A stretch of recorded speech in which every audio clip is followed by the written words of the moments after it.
بەخوای با بچم بانجی مامۆیەتی بکەم پاشان ڕاخۆم لێ دەشارمەوە ئەوها زۆر باشە.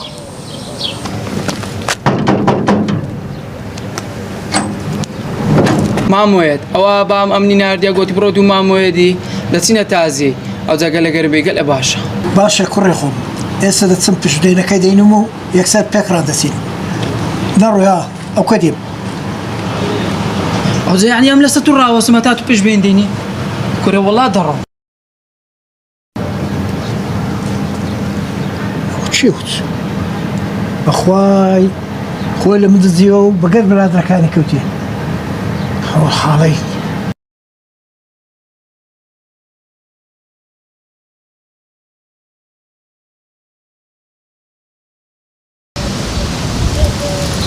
کورە خۆ قالە قوڕاوی هەر نات.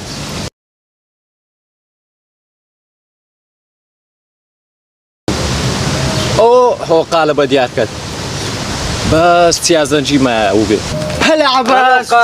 هاتی ئەحواڵت باشی ئەو هەر ناتیەوە ناوەڵ هێشتا چیان نەهاتیە. هەموو زار دەبێن پێشەوی لێرە حازر بین قەس فێر نییە. مشکلەکە ئەوە نیە ئەگەر ئەو نێتن ئەمە و مەسروفەی بەچێ بکەین. کورادی کو ئێستا دێ بەستمە شاکە پارەی پێە ئەمەش پارەکەی پێ سەرف دەکەین و شەقەشی تەڕی تێڵ دەدەین. ماری خرانەبی ئەوە چەند تاخیر بوو وەڵا ئەوە بزانمەوە هات بینێ کورە وەنگۆ لێرەنا کونە باشی وەزەتان خۆ هاتنە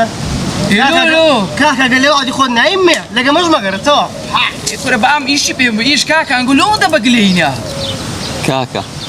ئەمەوە دە دەقەیە چاوەڕێتی وا دەزانم سێ ڕۆژە کورە ڕەحمەتی خوا لێبی کورە نابی بەفرت و ئێرە چێم لە ماری خۆم قوتارکەم ئەوە هاتن جارشەوە تاخیرنی بە قوڕان منێت قوبوڵ ناکەین.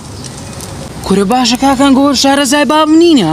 کورە نازانی بام تەبیعاتی کووە بام ئەوەندە بەدینە ئەوەندە بەدینە کورە سەری بڕوان نوێژی ناڕوە کورە وەڵڵا ئەگە بزانی لە گەنگۆ دەگەڕێم خوا دەزانی مارکوژم دەکا. وەڵڵا هەی چییە بابی تو بابی من بی بە حیات خۆم یەک ڕۆژەوە مارەی دانانیشم ئەوە چ بابەکە لێ نەگەڕۆی بە کەیف خۆت بە ئازادی بسوڕێەوە. کورە وەڵڵا چییە بابی تو بابی من بی بە حیات خۆم ناچوو مارێ لەسەر ئەو گوفەکەی بوونم ناچوو مارێ. کورە دەزانم بەس کورە من دەستی داکەم شکایە گەنا بە خۆم دەزانم چی دەکەم بەس کاکە داکەم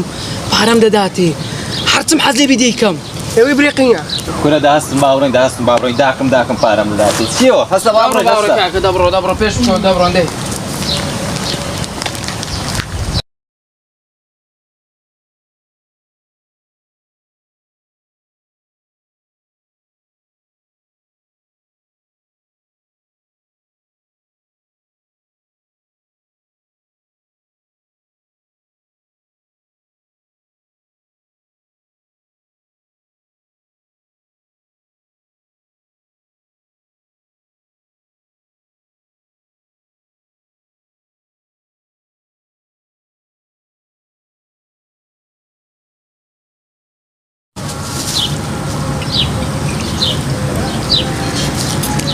ئەوە چیەوە تێدا نمایەوە کورە سەری لالۆنەکەی بکەوە ئەتیم جارە نیوەت نەخواردیەوە گرتیتی ئەوە دووە زەماحەت گۆیاش بێم گۆیایی کورە دەنگت زۆر ناخۆشە قالە دەنگت زۆر ناخۆشە. کورە گۆرانی چ دەرەم شەوە نەچینەوە بەسە شەوی چەوە عینەکەی لا دەکاکەوە عینەکەی لا زانی ئەو سەگ بابەت زۆر خۆشیە.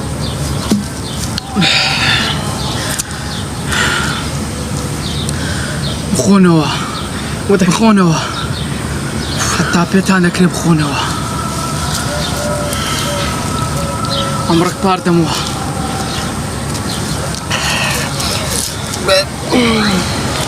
قالا باوەڕتە بێت تو دەنگت گەلە خۆشە گۆرانێک مالۆ برێ فرەڕاوە پارمەدەوە کاکە نەوبەتی منە مەقامەکی بێم مەقام. یا ڕەبی خوایە ئاخر گەنجێکی ئەو حالەت جوان لۆ یعنی دەبی بە شتێکی هیچ و کەم خۆی بکاتە فلیم. یا ڕەبی خوایە هیدایەتی هەزار گەنجی وا بدەی هیدایەتی هەموو گەنجەکانم دە. یا ڕەبی خودایە وا لە منیش بکەی بتانم ببمە سەبەبی هیدایەتدانی چەند گەنجێکی ئەو حالە. ناوڵە قارە گۆرانیەکی برێ گۆرانی مەقامی مەرێ مەقامی گەرە ناخۆش دەرێت و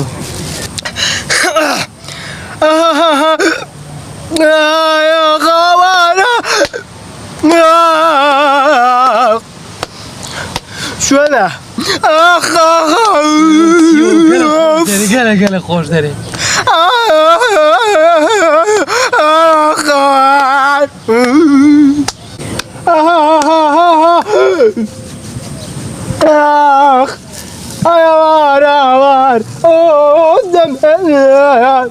الله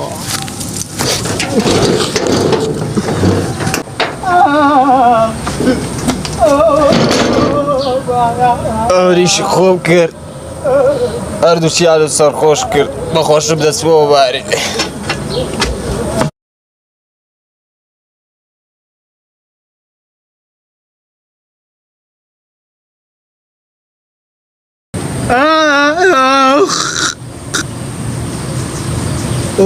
حباز روی بمیگو اسلوق دلیر پارده و کم چشاپ دکن پیش ماری حالمه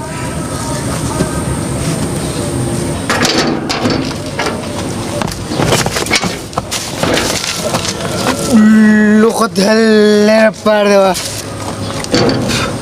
پیش دکی ماری حالمه با کم چشاپ دکن إن شاء الله اللي ددن هم قلب الدشي أنا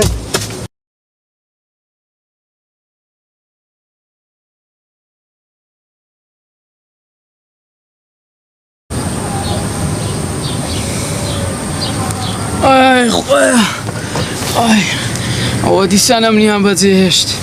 بەخوای دوو برادری بێسیفەتم هەیە وڵڵاهی خەتای خۆمە لەگەر نەفەری بەچین گۆ دەگەڕێ کورە خۆ مەشروبەکە هەموو خواردیە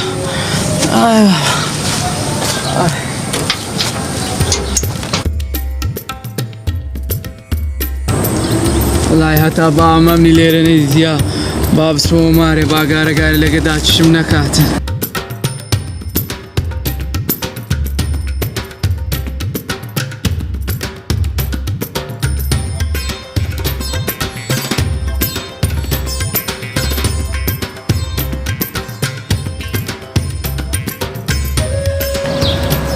ئەنگۆ جارەشیدی بێرە دابێن والله دەبی هەموو قەڵتان بشێنم ئەنگۆ بدەتانەوێ قسەی دێوانەی تەنفیز دەکەم والله قسەی تەنفیز دێوانەی تەنفیز دەکەم نامەوێ کەس بێرە دابێ ئەرێوە چیەوە ئەو برسیەوە دوو ڕۆژە دیار نییە دەرێ بەتەمای لەمە جودا بیتەوە نییە کورە خەبەر دەبیدا دێتن دێ بەس بزار هێشتا پارەی وەرنەگریە هەر پارەی وەگری و دێتە کردمان ئەبە خۆی دێ تەواو کاتۆ وەرە بچێت سەرش لێ هەر چێشت زاب لەوێ دیار نییە با بچین دەی خوا بکەم والله هات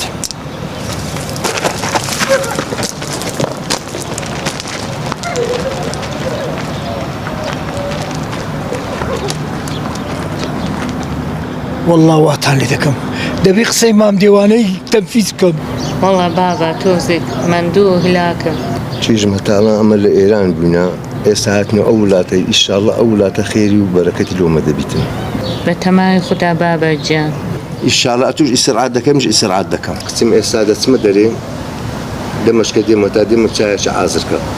بەسەر چاو بابەجان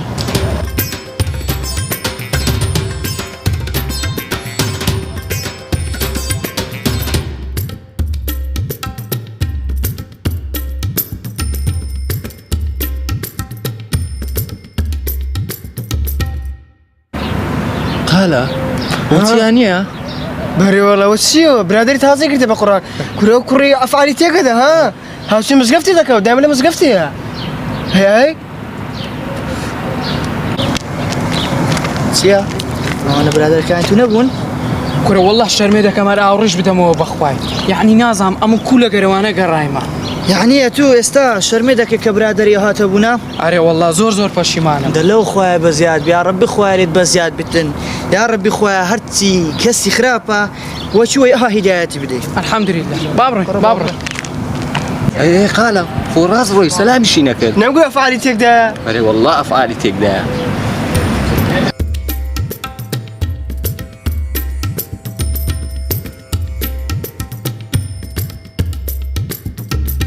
وڵی کاکمەوەجیان ئەمە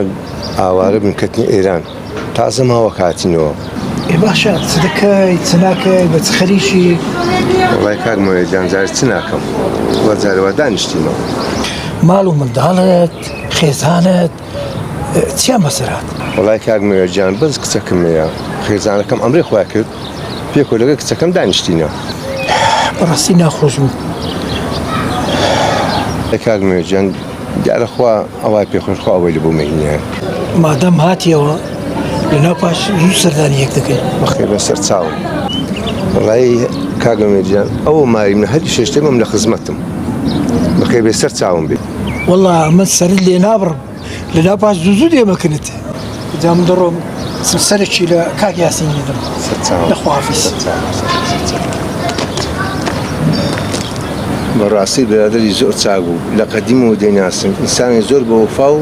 بە ڕێز و ئەحترام بوو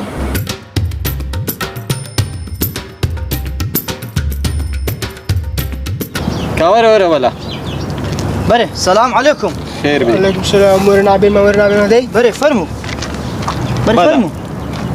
وەرە پێ بابری ئێ هاتوو چت لە چیای کردیە گشتات لێ کردیە چ لێ کردیە استەغفر الله العظیم چیا هەتا دووری لەگەمە برادەر بوو ئێستا ئەوە. خێر لەگە تو برادرە دەستە بسکەفتی ئەوەش نە بابی ژنیشی لۆهینە چیا الحەمدولله ئەمەش دەرێن ئەلحەمدولله بەس پێم برێت چت لێ کرد ئەوە تەوبەی کرد و بابی ژنی لۆینە